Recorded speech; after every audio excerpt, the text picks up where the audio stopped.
What's up les gars, c'est votre Blacky, back to the new vidéo où on va voir 10 personnes qui sont devenues des stars complètement par hasard. Ça veut dire en gros ils ont une chance de ouf ou bien c'est leur destin tout simplement. Bref, si vous voulez plus de vidéos comme ça, vous mettez un pouce bleu et un commentaire de ce que vous en pensez et de la personne qui le méritait le plus dans ce top. Donc on va commencer avec la première personne qui s'appelle Jérémy Mix. Jérémy a pris 2 ans de prison en 2015 pour port d'armes. Sauf que son portrait de tolard est apparu sur le web et fit tout de suite un buzz monumental pour cause de bogossitude. En sortant de tôle, il reçoit plusieurs offres d'agences de mannequinat. Non mais vous imaginez cette chance. Déjà quand tu sors de prison, c'est tellement dur pour trouver un travail. Même faire du ménage, c'est compliqué parce que tu es parti en prison. Donc c'est quand même quelque chose. Les gens, ils ont pas trop envie de travailler avec toi. Mais lui, agence de mannequinat, alors qu'il sortait de prison. Si c'est pas de la chance, c'est quoi? Il a fait le buzz sur internet alors qu'il était en prison. En tout cas, ça commence fort. On va passer à la deuxième personne qui est Nusret Tox. Je sais pas si ça se prononce comme ça. En tout cas, c'est quelqu'un de super connu. Je pense que la plupart d'entre vous le connaissez. Nusret est un chef cuistot turc. Nusret poste une vidéo sur Twitter. Bim! 100 000 RT. Sur Twitter, c'est dur de percer. Et de faire 100 000 RT, je vous jure que c'est chaud. Nusret est aujourd'hui un mème et détient 9 millions de followers sur Instagram. 9 millions, presque 10 M. Oh, j'ai même pas 20K moi sur Instagram, wesh, lui 9 millions. Et dire qu'au début, il souhaitait juste se faire une petite viande. Lui, on peut dire qu'il a vraiment percé partout. Dubaï, États-Unis, enfin bref, il a percé partout. Troisième personne, donc cette personne, je la connaissais pas. Emmanuel Fasano. Un jour, ce jeune Italien manque son train. Du coup, pour passer le temps, il joue du piano dans la gare. Sauf qu'il y avait un producteur dans le hall qui enregistra le son posé par Manu et comme d'hab, c'est parti en buzz sur la toile et plein de contrats par la suite. En général, maintenant, c'est comme ça que les gens percent. Tu fais un son, tu le mets sur YouTube, il fait 5 millions, 4 millions de vues. Il y a tous les producteurs, certains labels, ils vont te sauter dessus. Lui là, t'as vu le clip qu'il a fait? Lui, il a l'air d'être un bon. Si tu fais un deuxième clip qui fait encore pas mal de millions, 4 ou 5 millions, ah là, les labels, ils vont venir dire qu'ils vont essayer de te contacter, te mettre dans la poche, tu vois ce que je veux dire? Ah oui, maintenant, c'est comme ça 2019. Peu importe si t'as du talent ou pas, du moment qu'il y a les chiffres, on va te contacter. Quatrième personne, Sven Oten. En 2013, Sven poste une vidéo sur YouTube où il danse. Attends, je crois, je suis myope là, attends. Je crois que je vais perdre la vue là, c'est pas possible.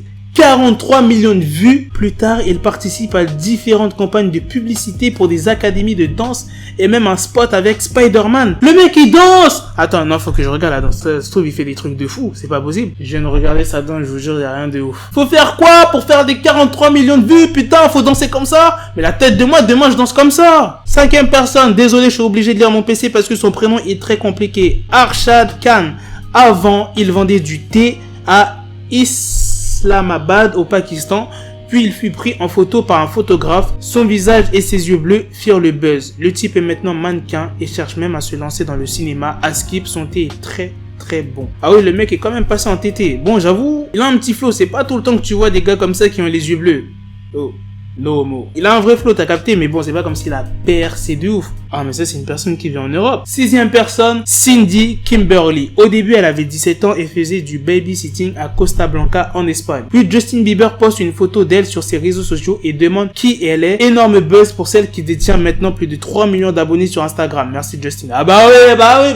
Il y aurait pas eu Justin, elle aurait pas eu tous ses abonnés. T'as vu comment ils ont eu de la chance par hasard? C'est juste parce que elle est belle. Y a pas une star qui peut me poster, putain. Moi aussi, je peux être beau gosse. Non, putain, je suis laid. Bon, après, t'as vu, elle est pas moche. Mais, c'est pas une Kylie Jenner. C'est pas comme Barbara. Oui, Barbara, elle est vraiment magnifique, hein. Septième personne, Philippe Dumas. À la retraite, Philippe décide de poster quelques photos de lui sur Reddit, tout en demandant s'il a ses chances dans la mode. La réponse est oui. Suite à ça, il chope pas mal de contrats où il peut montrer sa grosse barbe de papounet. Ok, vas-y, y a pas de souci. Je vais faire un sondage, je vais demander soit sur Instagram ou sur YouTube, oui, si je peux faire carrière dans le porno. Si les gens me disent oui, je vais me lancer, et bim, je vais choper des contrats, bim, je vais faire ça avec des vraies actrices.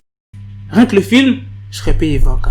C'est comme si je fais un sondage et je dis, ouais les gars, est-ce que vous pensez que je peux percer dans la musique et tout, et qu'il y a pas mal de gens qui me disent oui, je me lance, bim, je perce. Ou j'ai des contrats. C'est quel genre de chance? Huitième personne, Buddy Winkle. Il aurait fallu une photo postée par sa petite fille pour qu'elle devienne la personne âgée la plus buzzante de l'internet. Depuis, elle apparaît avec plein de people comme Fergie ou les Kardashians.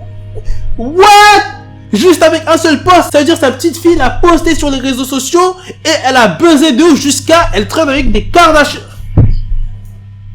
9e personne, Nikki Libert, 2 photos sur Twitter et c'était bon pour Nikki qui bossait alors sur des chantiers. Suite à ça, il décoche un contrat pour devenir modèle et depuis il cartonne sur Instagram. Ah mais ça c'était obligé, t'as vu la tête du mec, je sais même pas pourquoi il s'est lancé dans le chantier. Il aurait dû direct se lancer dans le mannequinat. No more. 10e personne, Mike Parsavski, désolé frérot si j'ai écorché ton blaze. Le mec est médecin, a un chien et est célibataire. Le type a juste été beau et fait 10 ans d'études supérieures pour devenir une star, bravo. Il a fait 10 ans d'études pour être médecin et vu que voilà, il est pas laid, bah il a percé sur Instagram et regardez son nombre de likes, 180 000 j'aime. Je peux dire que c'est plus que percé parce que faire 180 000 j'aime sur Instagram, frérot, je peux te dire que c'est très compliqué. Certifié YouTube Space New York, non le mec a vraiment percé. Bref les gars, c'est la fin de cette vidéo. Si vous voulez que j'en fasse plus, vous me dites ça en commentaire, vous me dites dans les commentaires quelle est la personne qui mérite le plus d'être connue ou bien d'être riche. Là, c'est plus les personnes qui sont devenues des stars sur les réseaux sociaux. Hein, mais dites-moi ça dans les commentaires. Et à la prochaine pour de prochaines vidéos. Peace. Got the bezel, had to switch my schedule. On my dick, she Lego, never Lego. Him, I stuck up on me, so I call it Velcro. Still, I need my dinero, pendejo. Hit my metro if it's about the peso, like it's Go Diego. Make it right on schedule. Got a pistol on me with the dick extendo. Bitches in the back just like a fucking echo. Hey, that bitch told me you got pencil dick. She grip on my dick like a selfie stick. I got a big gun, I need help with it. To wet your babe up, Michael fell with it.